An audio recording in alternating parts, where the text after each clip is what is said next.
there's nothing better than finding something at the thrift store that you know you could easily customize to fit your decor. So that is what we're doing today, taking a couple basic items and making some really cool thrift flips. Hi, I'm Allie and welcome to my channel. I'm gonna just dive right into these projects because they are so much fun. And we're gonna start out with this vase DIY that I promised I would give you guys months ago, back when I did my dining room makeover. Yeah, I am sorry about the delay on that one, but I am very excited to show you this project. I started with this very inexpensive vase that I got from Goodwill. It had such good weight to it, such good form. I loved the little handle detail, I loved the shape, but I hated the red color, and I wanted to do something a little bit more neutral, something a little more textured that I knew would fit in this dining space. The secret ingredient for this DIY is drywall joint compound. Now I bought this giant bucket of the joint compound for a DIY wall art project for my patio makeover,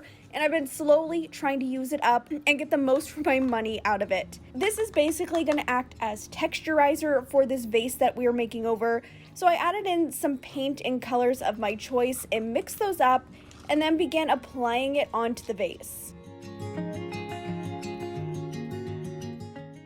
As you can see here, I started using my palette knife to apply it, but that really wasn't the most effective because of the curves of the vase. So I decided to just go in with my hands and apply it that way, and that was way easier. I just made sure to wash my hands immediately after.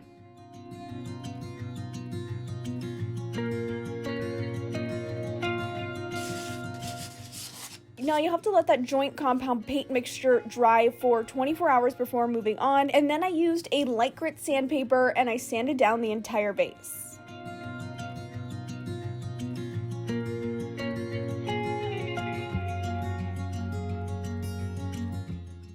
I honestly thought that this paint was going to turn out a little bit darker than it did, but I think the drywall compound as it dried lightened it up a bit. So I went in with some acrylic paint in a darker brown shade, and I just painted that over the entire vase because I just wasn't happy with that original color, but you can skip this if you were satisfied with the results that you got.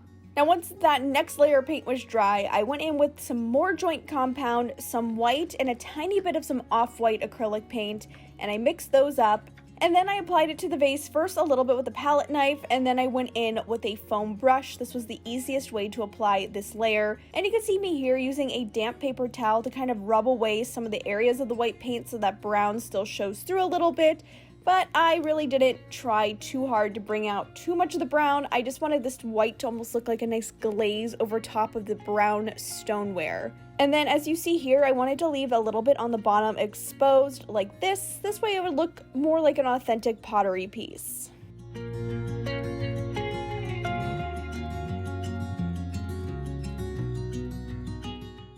Also, I did try to leave in some of the details on the handles of the vase because I loved that feature so much, and around the top of the neck on the vase here too. Finally, to seal it all in, I used some gloss finish water-based polyurethane, and I applied this only to the white parts on the vase to give that textured ceramic high-end look.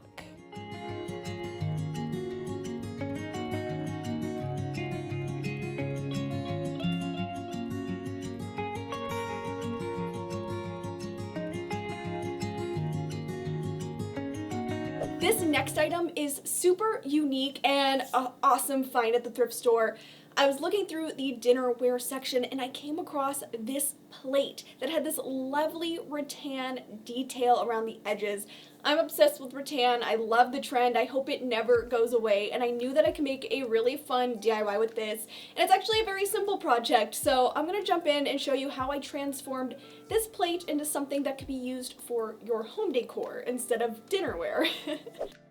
Probably the most annoying part and first step of this project was taping off all of these little rattan bits because I wanted to make sure they were nice and covered to protect them for the next step. So I used some washi tape. That was the easiest way to do this because I was able to use some of this really thin washi tape on the little rattan pieces woven into the plate, and then some regular width washi tape to cover up the rattan on the outside edges. Obviously, you might not be able to find a plate like this one at the thrift store because it very specifically has the rattan, but look for a plate that maybe has an interesting shape around the edges or elevated design for the project that you can maybe paint with some spray paint or transform in another way. The possibilities of this project are endless, and you don't have to feel limited by not being able to find the specific plate like the one I'm showing here.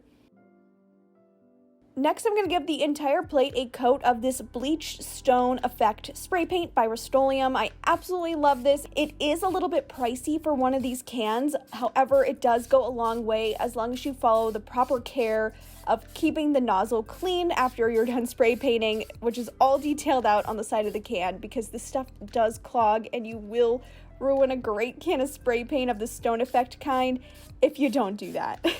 Trust me, I'm speaking from experience.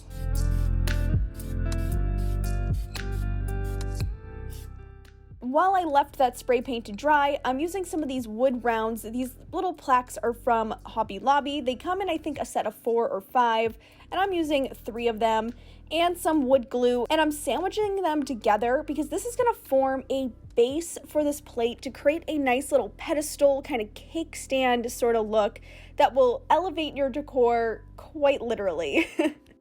Once I had all of the pieces sandwiched together with some glue, I then clamped it into place until the glue completely dried. Then what I did was remove the tape from the edges of the plate, which was super satisfying, and then glued down the base using a combination of E6000 and hot glue for that long-term, short-term hold.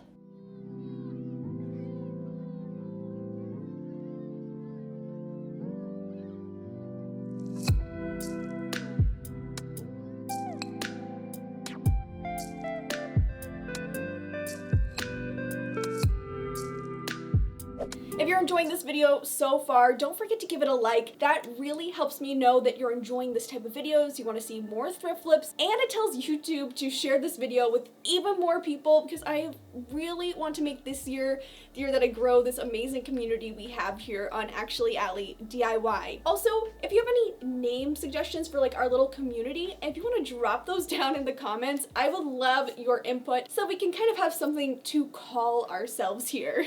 This next project is incredibly simple. I picked up these 2 wood candle holders at the thrift store because I saw their potential. Also, wood candle sconces that hang on the wall are incredibly trendy right now, and I wanted to incorporate that into my own home decor.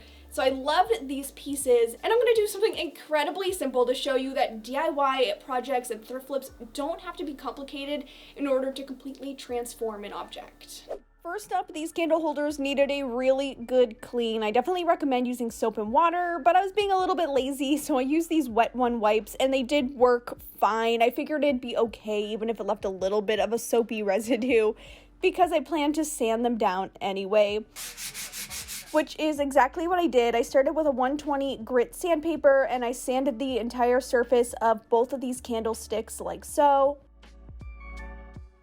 And then I wiped off the excess sanding dust and then gave them another sand with 220 grit sandpaper and repeated those steps once again, sanding down both candlesticks completely and then wiping off the dust before moving on.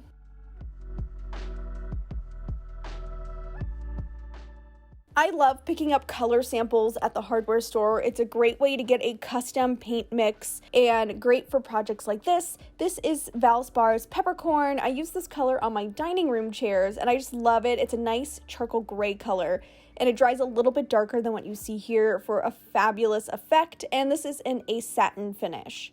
And all I did was simply paint the peppercorn color paint on both candlesticks. I did nothing fancy. I used a foam brush that was just from Dollar Tree and gave these 2 very even coats of the paint, and I just love it. It's just such a simple and easy way to elevate a piece is just by painting it. You really don't have to go in with a whole bunch of details or add elements or do sort of fancy paint tricks or DIY tricks to achieve a thrift flip that looks and feels great for your home.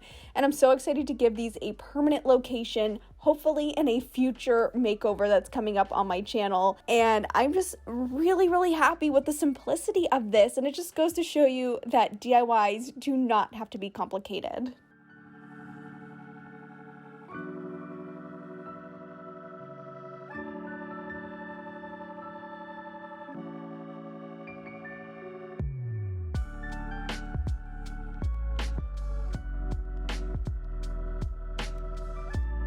All right, down in the comments, let me know which of these projects was your favorite. I really am excited to hear what you guys thought of these DIYs. And that's all I have for you in today's video. Thank you so much for watching, and I'll see you on my next one. Bye!